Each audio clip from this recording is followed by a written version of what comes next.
یو فقیر او ملنګ یو دکان ته ورغی ښه دکاندار ته چې ورغی ورته وی د الله په نوم څه راکړه هغه ورته وی معاف مو کړه هغه وی معاف باندې کار نه کېږي وږی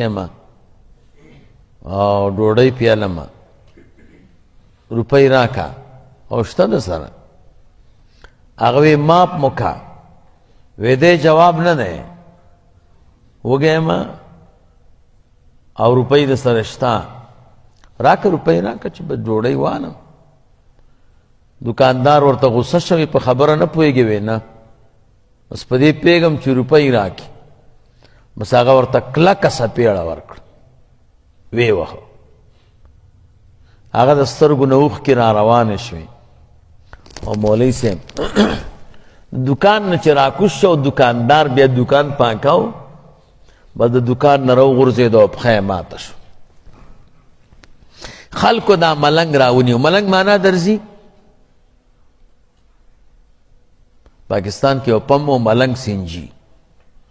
ما ورته وی واله که د ملنګ څه معنا ده چې د سینجۍ بارې مې نه ویقی والله وی نه راځي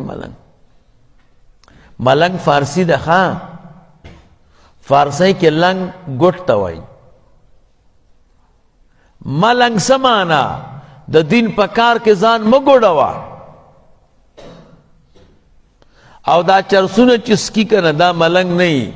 ته خو ځان ګوټ کړی دی کنه دا لنګ دی معنا مو زده کړه دا ملنګ نه دی دا لنګ دی دا ګوټ دی غریب او مونځ نه کوي او چرسونه سکي او کور وهلی ورشئ پرېښئ نو دا صحیح سړی نه دی ښه دا ملنګ نه دی دا لنګ دی ملنګ معنا فارسی ده ځان د دین په کار کې د الله تعالی په طاعت او عبادت کې ځان مه ګوډوه ځان کلک کا بس خلکو راټینګ که ورته وی ته ملنګ تا خیره وکړه او سړی دې پښه ماته کړه هغه ورته وی ما خیره نه ده کړې